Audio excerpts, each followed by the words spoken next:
Assalamualaikum warahmatullahi wabarakatuh. Pemirsa semuanya, penggemar YouTube yang berbahagia, ini adalah channel saya yang pertama. Perkenalkan, nama saya Harsono. Dalam channel saya ini yang pertama membahas berbagai macam sejarah dan hal-hal yang bersifat mistis dan misteri. Bagi teman-teman dan saudara-saudari yang menyukai channel saya ini, saya mohon bantuannya untuk like, komen, dan subscribe.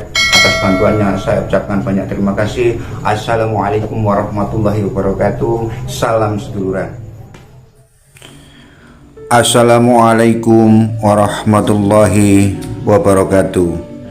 Sunan Muria adalah seorang wali sakti Mandraguna.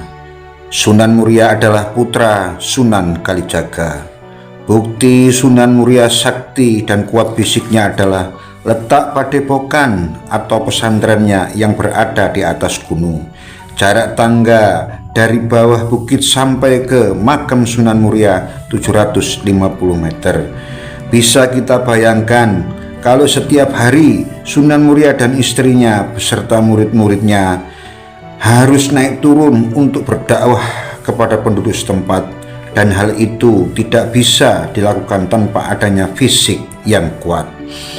Bukti Sunan Muria sakti Mandraguna bisa kita temukan dalam kisah perkawinan Sunan Muria dengan Dewi Roroyono. Dewi Roroyono adalah putri Sunan Ngerang. Sunan Ngerang adalah seorang ulama yang sangat disegani oleh masyarakat karena ketinggian ilmunya, dan beliau tinggal di daerah Juwono. Saking tingginya ilmu Sunan Ngerang sehingga Sunan Muria dan Sunan Kudus berguru kepadanya. Pada suatu hari Sunan Ngerang mengadakan syukuran atas usia putrinya yang sudah genap 20 tahun. Semua murid-murid diundang, misalnya Sunan Kudus, Sunan Muria, Adipati Patakwara, Kapa, dan adiknya yang bernama Gentiri. Tetangga dan sanak kadang yang jauh juga diundang. Setelah semua undangan hadir dan acara pun segera dimulai, Dewi Roroyono dan adiknya yaitu Dewi Roro Pujiati keluar untuk menghidangkan makanan dan minuman. Kedua putri Sunan Ngerang cantik jelita, terutama Dewi Roroyono yang usianya genap 20 tahun. Ada salah seorang murid Sunan Ngerang yaitu Patakwara memandangi Dewi Roroyono dengan mata yang tak berkedip karena terpesona oleh kecantikan Dewi Roroyono. Karena dibakar api asmara, maka Patakwara tidak tahan lagi. Patakwara pun menggoda Dewi Roroyono dengan ucapan-ucapan yang tidak pantas, dan ia pun bertindak kurang ajar atau tidak sopan. Lebih-lebih setelah Patakwara memegang bagian-bagian tubuh yang tidak patut untuk disentuh. Akhirnya Roroyono masuk kamar dan menangis sejadi-jadinya karena telah dipermalukan oleh Patakwara. Setelah acara selesai, para tamu pun membubarkan diri. Tamu yang datang dari jauh ada yang menginap di Pondok Sunan Ngerang, termasuk Sunan Muria dan Patakwara. Malam itu Patakwara menculik Dewi Roroyono dan dibawa lari ke Mandalika, wilayah Keling atau Kediri. Akhirnya Sunan Ngerang mengetahui kalau Dewi Roroyono telah diculik oleh muridnya sendiri yang pada saat itu telah menjadi seorang adipati, yaitu Patakwara. Maka malam itu pula Sunan Ngerang mengadakan sayembara. Siapa saja yang bisa membawa Dewi Roroyono kembali ke Ngerang akan dijodohkan dengan Dewi Roroyono, dan bila perempuan akan dijadikan saudara atau saudari Roroyono. Dari seluruh tamu yang ada di rumah Sunan Ngerang, tidak ada satupun tamu yang sanggup, karena semua orang sudah tahu kesaktian dan kehebatan Patawara serta kekejaman Patawara. Hanya Sunan Muria yang mengikuti dan menyanggupi sayembara itu. Saya akan berusaha mengambil Dek Ajeng Roroyono dari tangan Patawara, kata Sunan Muria kepada Sunan Ngerang. Kemudian Sunan Muria berangkat dan memohon doa restu pada Sunan Ngerang. Di tengah perjalanan, Sunan Muria bertemu dengan Kapah dan Gentiri. Mereka berdua adik seperguruan Sunan Muria. Akhirnya Sunan Muria menceritakan kejadian malam itu, bahwa Dewi Roroyono telah diculik oleh Patawara. Kapah dan Gentiri sangat menghormati Sunan Muria sebagai saudara seperguruan yang sudah tua. Kemudian Kapah dan Gentiri menawarkan diri untuk membantu Sunan Muria merebut Dewi Roroyono dari tangan Patawara. Namun Sunan Muria tidak mau.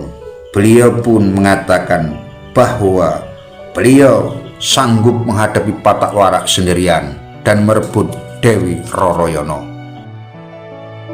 Kapah dan Gentiri ngotot tetap menyuruh Sunan Muria pulang ke Padepokan untuk menjenguk para santrinya karena sudah lama ditinggalkan, dan syiar agama itu lebih penting, kata Kapah dan Gentiri. Biar kami yang merebut Dewi Roroyono dari tangan Patawara, dan nanti kalau kami sudah merebut Dewi Roroyono, Sunan Muria berhak mengawininya, kata Kapah dan Gentiri. Dan akhirnya Sunan Muria pun mengalah dan pulang ke Padepokan. Untuk merebut Dewi Roroyono dari tangan Patawara, Kapah dan Gentiri meminta bantuan seorang Wiku Lodang, datuk dari Pulau Serapat, yang dikenal sakti dan jarang tandingannya. Usaha Kapah dan Gentiri berhasil. Dewi Roroyono dikembalikan ke Ngerang.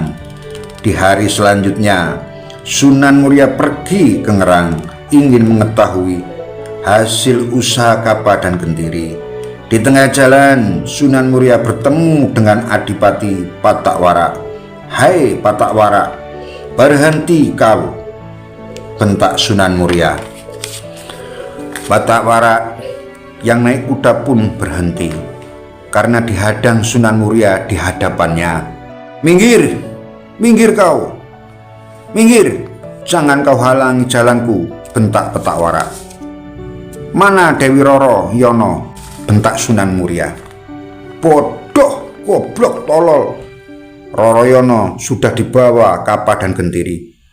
Kini aku sedang mengejar mereka dan akan aku bunuh mereka berdua," kata Patawara. "Untuk apa kau mengejar Kapah dan Gentiri, merebut kembali Roroyono?" jawab Patawara dengan sengit. "Kalau begitu, langkahi dulu mayatku," kata Sunan Muria, "karena Roroyono sudah dijodohkan denganku." Maka pertempuran pun tidak dapat dielakkan. Patawara langsung menyerang Sunan Muria. Patawara mengeluarkan berbagai macam jurus dan ilmu kedikjayaannya. Maklum, pada zaman itu tidak mungkin seorang diangkat adipati kalau tidak berilmu tinggi. Jurus-jurus pun terus dilancarkan ke Sunan Muria, dan terakhir adalah jurus andalan Patawara, yaitu jurus harimau atau cakar harimau. Dengan kekuatan penuh, siapa saja yang terkena jurus cakar harimau yang dibarengi dengan tenaga dalam tingkat tinggi, maka orang tersebut badannya akan hancur seperti dicabik-cabik atau seperti dicakar-cakar harimau. Akan tetapi Patawara bukan tandingan putra Sunan Kalijaga yang memiliki segudang ilmu kesaktian. Hanya dalam beberapa gebrakan Patawara telah jatuh atau roboh di tanah dan dalam keadaan fatal. Seluruh kesaktiannya lenyap dan menjadi lumpuh tak mampu bangkit lagi dan akhirnya tewas. Sunan Muria akhirnya meneruskan perjalanannya ke Juwana dan sudah ditunggu Sunan Ngerang, karena Kapa dan Gentiri sudah menceritakan sejujur-jujurnya bahwa mereka sendirilah yang memaksa Sunan Muria untuk mengambil alih tugas mencari Roroyono. Akhirnya Sunan Ngerang menjodohkan Dewi Roroyono dengan Sunan Muria dan pernikahannya segera dilaksanakan. Atas jasa besarnya, Kapa dan Gentiri diberi hadiah tanah di desa Buntari dan menjadi orang kaya. Sedangkan Sunan Muria memboyong istrinya ke Padepokan Gunung Muria dan akhirnya mereka hidup bahagia. Entah setan apa yang merasuki tubuh dan otak Kapa dan Gentiri. Mereka berdua mempunyai niat merebut Dewi Roroyono dari tangan Sunan Muria. Mereka berdua telah sepakat akan merebut Dewi Roroyono dan menjadikan istri bersama atau bergiliran. Sungguh keji rencana mereka. Gentiri berangkat duluan ke Gunung Muria ketika hendak melaksanakan niatnya atau menculik Dewi Roroyono, ketahuan oleh murid-murid Sunan Muria dan akhirnya pertempuran pun terjadi. Gentiri pada akhirnya harus berhadapan dengan Sunan Muria. Pertempuran semakin panas antara Gentiri dan Sunan Muria. Gentiri memang sakti, ilmu yang digunakan dan jurus-jurusnya sama karena mereka berdua sama-sama murid Sunan Ngerang. Akan tetapi bukan Sunan Muria kalau tidak bisa mengalahkan Gentiri. Pada akhirnya Sunan Muria menggunakan ilmu andalannya, warisan dari ayahnya yaitu Sunan Kalijaga, dan seketika itu pula Gentiri tumbang dan terkapar dan tak berdaya, pada akhirnya meninggal di Gunung Muria. Kematian Gentiri segera tersebar ke berbagai daerah, tetapi tidak membuat surut niat Kapa untuk menculik Dewi Roroyono. Kapa datang secara diam-diam ke Gunung Muria dan dilakukan pada malam hari dan tak seorang pun yang mengetahuinya. Kebetulan pada saat itu Sunan Muria dan para murid pilihannya sedang pergi ke Demak Bintoro. Kapa menyeret murid-murid Sunan Muria yang berilmu rendah yang ditugaskan menjaga Dewi Roroyono. Kemudian dengan mudah Kapa menculik Dewi Roroyono dan membawanya ke Pulau Serapat. Pada saat bersamaan sepulang dari Demak Bintoro, Sunan Muria bermaksud mengadakan kunjungan kepada Wiku Lodang di Pulau Serapat. Ternyata kedatangan Kapa ke Pulau Serapat itu tidak disambut oleh Wiku Lodang Datuk. Memalukan, benar-benar memalukan. Nista perbuatan itu. Cepat kembalikan istri kakak seperguruanmu itu, bentak Wiku Lodang Datuk dengan marah.